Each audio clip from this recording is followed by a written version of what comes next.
Hi guys, welcome to my channel Hanze237. How you guys doing? Hope you're doing good, because I am doing good as well. So today I am here with another story time video, and it's about my C-section. This is a continuation of my first labor experience and my pregnancy/delivery journey. If you haven't watched those two videos, please go and watch them so that you can better understand this one, or you can watch this one, you watch those ones later, and then you watch this one again so you can understand it even more. I'm going to leave the links of those two videos in the description box. So before I get into the story, if you're watching me for the very first time, please do not forget to hit that subscribe button down below and the notification bell so that anytime I upload a new video, you are going to be the first to get it. For those of you that have been watching me and supporting this channel, thank you guys so much. Thank you for always coming through. Okay, so having said that, let's get into the video. After what I experienced in my first labor experience video, for those of you that have seen it, I went back to my midwife and she told me that my baby is breech and that my pelvis is small and I need to go in for a C-section. I told my mom about it, and she said it depends on me. So I said, okay, I'm fine. So I told the midwife that I'm ready for the C-section. She prepared me, but she told me that the doctor was not available at that time, that they had to call in another doctor, so I have to be patient. So I said, okay, no problem. We waited for the doctor to come. He was finally there. They took me into the theater room, and while they were about preparing me to give me the anesthesia injection in my spine, the lights went off. Yes guys, lights went off in the hospital and everywhere. So I started praying and talking to God that I leave everything in his hands and let him take control. Then they put on the generator. So they gave me the injection, and after some time the injection was just to put you completely to sleep. This one was just to make from my tummy to my legs numb, but I was very much awake during the procedure. So I was talking to the doctors, I was talking to the nurses that were there. They kept on talking to me to keep me busy, so I shouldn't even concentrate on what they are doing down there. Few minutes after my baby was out, the wife gave my baby to me. I spoke to him, blessed him, kissed him, and then the midwife took him to my mom. So after that, the doctor and the nurses, they started stitching me up. Then after some time, I discovered that I had difficulties in breathing, and I told them that I cannot breathe properly. They said keep breathing, and I felt my throat was very dry. They said okay, pant like a dog. So I kept panting like a dog continuously, and it wasn't changing anything. I said, doctor, I cannot breathe, it's really getting worse. Then that was the last thing I could remember, and then there was a blackout. I saw myself in a strange place. I started seeing different colors, blue, red, purple, all sorts of colors, and I was going far, like I'm traveling somewhere in maybe in a train or something, but I was moving very fast and there was nobody around me. Then all of a sudden I remember, I said, but wait, I'm supposed to be in the hospital, in the theater room. They are supposed to be operating on me right now.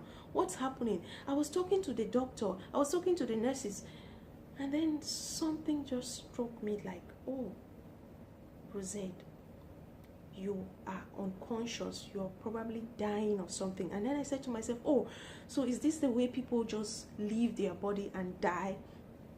No, I cannot die. I said, no, I cannot die. I was talking to myself, but I could not hear myself. That was just what was playing in my mind, I can say. And then I started saying, God, please deliver me from this situation. I started saying blood of Jesus continuously. I could not hear myself. I kept on repeating it. I must hear myself, and I said it continuously.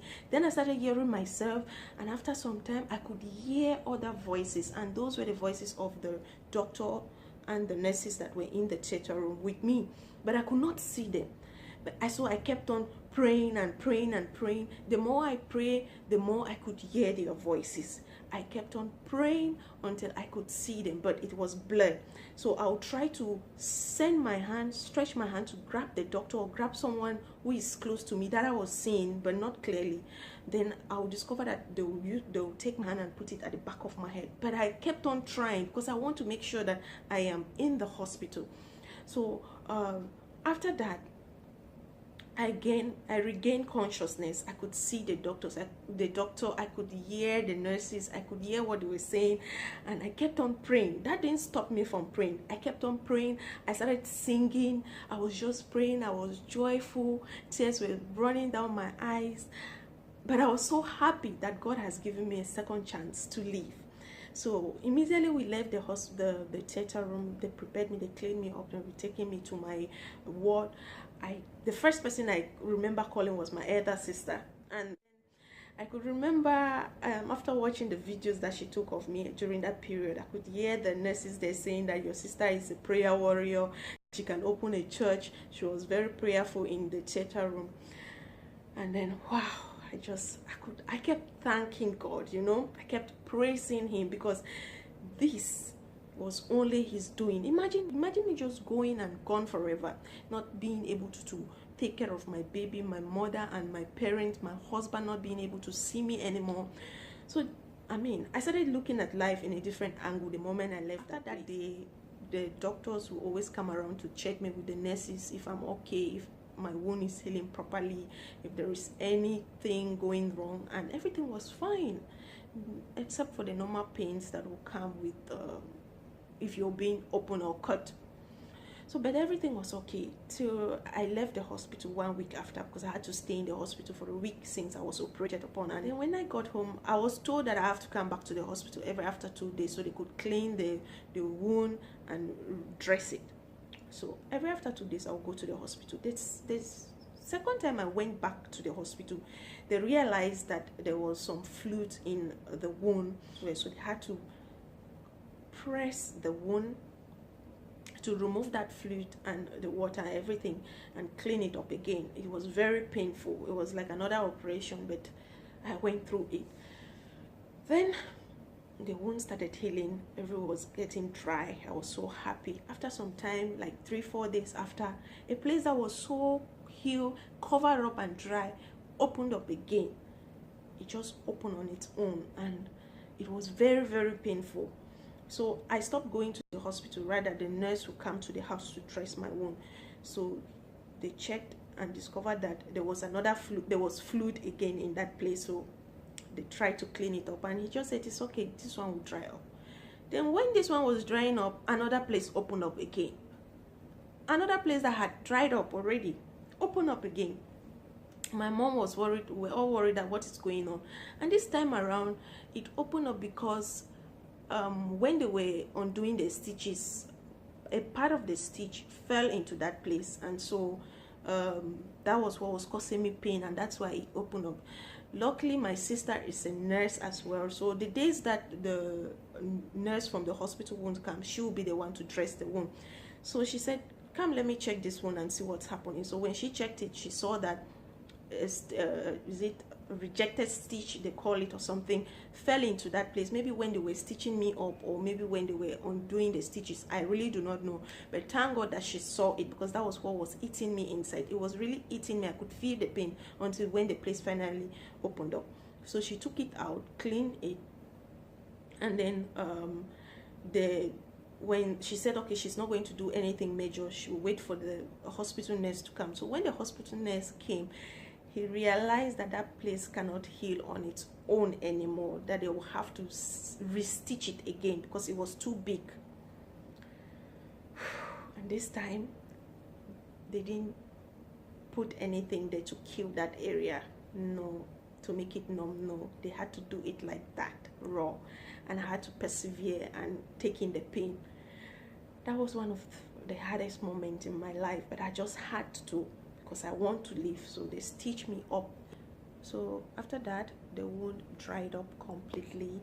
There were no more complaints or openings in the area that I was operated upon. And finally, everything went back to normal. except for my tummy that took time to reduce. So well, that's my story. That's my C-section story. That's my operation story. I'm grateful to God that He gave me a second chance in life. Each time I celebrate my son's birthday, I equally celebrate my second chance in life. And I am alive today because of the grace of God, because He loves me so much. So I said I'm not going to keep this to myself. I'm going to share it. It's a testimony. It's a blessing to me, my son, my husband, my entire family. And I want to thank each and everyone that prayed for me during that period. And for those of you who have gone into a theater room and come back, you should be grateful to God. Whoever is going through anything, take your issues to God in prayers, and He is going to help you. Thank you so much. Until next time. Bye-bye.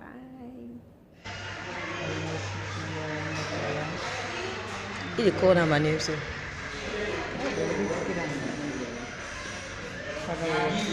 Yes, this is Aggie. Yes. My love.